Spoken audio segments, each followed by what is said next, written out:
Assalamualaikum warahmatullahi wabarakatuh. Perkenalkan, saya Sandino Ramadan, mahasiswa UNP semester 1 tahun 2022 jurusan akuntansi.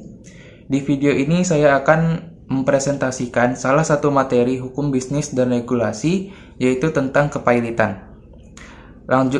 Langsung saja kita masuk ke pembahasannya. Baiklah, yang pertama kita akan membahas tentang pengertian kepailitan. Berdasarkan pasal 1 angka 1 Undang-Undang Nomor 37 Tahun 2004 tentang kepailitan dan penundaan kewajiban pembayaran utang, kepailitan adalah sita umum atas semua kekayaan debitor pailit yang pengurusan dan pemberesannya dilakukan oleh kurator di bawah pengawasan hakim pengawas. Selanjutnya kita bahas tentang azas-azas kepailitan. Yang pertama ada azas keseimbangan undang-undang. Ini mengatur beberapa ketentuan yang merupakan perwujudan dari azas keseimbangan. Yang kedua ada azas kelangsungan usaha. Dalam undang-undang ini terdapat ketentuan yang memungkinkan perusahaan debitor yang prospektif tetap dilangsungkan. Yang ketiga ada azas keadilan.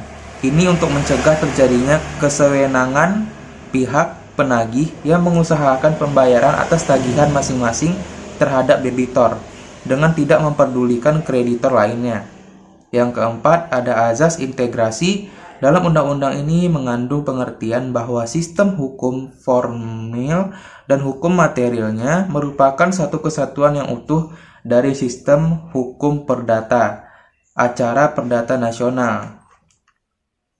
Selanjutnya, menurut pasal 2 Undang-Undang Nomor 37 Tahun 2004, dari ketentuan dalam pasal tersebut dapat ditarik kesimpulan bahwa syarat-syarat yuridis agar suatu debitur dinyatakan pailit adalah sebagai berikut.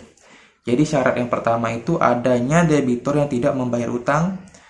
Syarat yang kedua adanya lebih dari satu kreditur. Yang ketiga adanya lebih dari satu utang.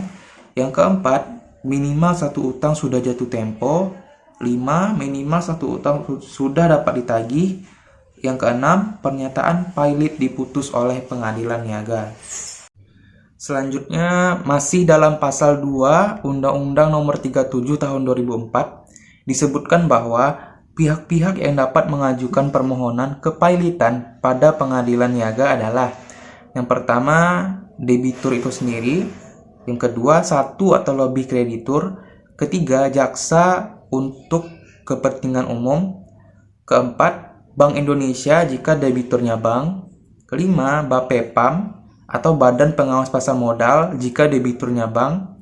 Keenam, Menteri Keuangan jika debiturnya perusahaan asuransi, perusahaan reasuransi, dana pensiun atau BUMN yang bergerak di bidang kepentingan publik. Lanjut, tujuan kepailitan. Tujuan utama kepailitan ini adalah untuk melakukan pembagian antara para kreditur atas kekayaan debitur oleh kurator. Kepailitan dimaksudkan untuk menghindari terjadinya sitaan terpisah atau eksekusi terpisah oleh kreditur dan menggantikannya dengan mengadakan sitaan bersama sehingga kekayaan debitur dapat dibagikan kepada semua kreditur sesuai dengan hak masing-masing. Lanjut, dasar hukum tentang kepailitan ya ada Undang-Undang Nomor 37 Tahun 2004, Undang-Undang Nomor 40 Tahun 2007, Undang-Undang Nomor 4 Tahun 1996. Pasal-pasal seperti pasal 131 sampai 134 dan beberapa undang-undang lainnya yang mengatur tentang BUMN. Lanjut. Nah, pihak yang dapat melakukan permintaan kepailitan. Jadi pihaknya itu siapa saja? Yang pertama, kreditur. Yang kedua, kejaksaan demi kepentingan umum. Ketiga, Bank Indonesia. 4. Badan Pengawas Pasar Modal. Kita lanjut. Penundaan kewajiban pembayaran utang atau singkatnya PKPU. Pertama kita bahas dulu pengertiannya PKPU ini. Jadi Menurut pendapat Munir Fuadi, penundaan kewajiban pembayaran utang atau PKPU ini adalah suatu periode waktu tertentu yang diberikan oleh undang-undang melalui putusan pengadilan niaga, di mana dalam periode waktu tersebut kepada kreditor dan debitor diberikan kesepakatan untuk memusyawarahkan cara-cara pembayaran utang-utangnya dengan memberikan rencana perdamaian terhadap seluruh atau sebagian utangnya itu, termasuk apabila perlu merestrukturisasi utangnya tersebut. Dengan demikian, penundaan kewajiban pembayaran utang merupakan semacam moratorium dalam hal ini legal. Dan di sini ada dasar hukumnya. Dasar hukum PKPU di dalam Undang-Undang Nomor 37 Tahun 2004 Pasal 222 Ayat 2 dikatakan, debitor yang tidak dapat atau memperkirakan dapat melanjutkan membayar utang-utangnya yang sudah jatuh waktu dan dapat ditagih, dapat memohon penundaan kewajiban pembayaran utang dengan maksud untuk mengajukan rencana perdamaian yang meliputi tawaran pembayaran sebagian atau seluruh utang kepada kreditor. Selanjutnya ada pihak yang dapat mengajukan PKPU. Jadi pihaknya itu yang pertama debitor, yang kedua kreditor, yang ketiga Bank Indonesia jika debitornya adalah bank. Lanjut. Nah, akibat PKPU. Jadi dengan adanya PKPU ini dia ada dampaknya juga, ada akibatnya juga. Akibatnya apa saja? Yang pertama, BAPEPAM ya atau Badan Pengawas Pasar Modal dalam hal debitor adalah perusahaan efek, bursa efek, lembaga clearing dan penjaminan, lembaga penyimpanan dan penyelesaian. Yang kedua, Menteri Keuangan dalam hal debitor adalah perusahaan asuransi, perusahaan reasuransi, dana pensiun, atau BUMN yang bergerak di bidang kepentingan publik. Selanjutnya, PKPU sementara. Dengan dikabulkannya permohonan PKPU atau PKPU sementara, maka berlakulah hal-hal sebagai berikut. Yang pertama, selama PKPU berlangsung, terhadap debitor tidak dapat diajukan permohonan pailit. Kedua, diangkat seorang hakim pengawas yang tugasnya mirip dengan hakim pengawas dalam kepailitan.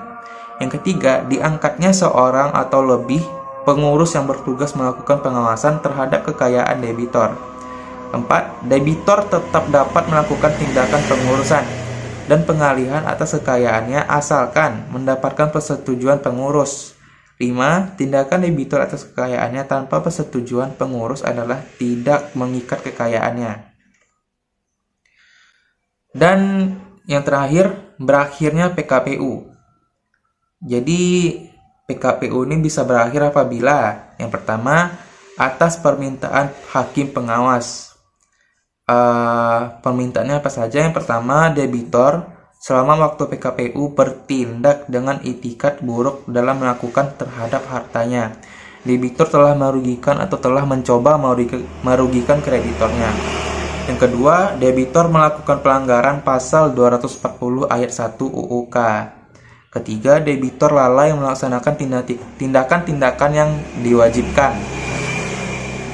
Keempat, selama waktu PKPU, keadaan harta debitor ternyata tidak lagi memungkinkan dilanjutkannya PKPU, atau keadaan debitor tidak dapat diharapkan untuk memenuhi kewajibannya. 2. Atas permintaan satu atau lebih kreditor. 3. Atas prakarsa pengadilan niaga. Jadi, ketiga hal ini, permintaan hakim, permintaan kreditor, atau atas prakarsa pengadilan niaga, PKPU bisa selesai, bisa diberhentikan PKPU.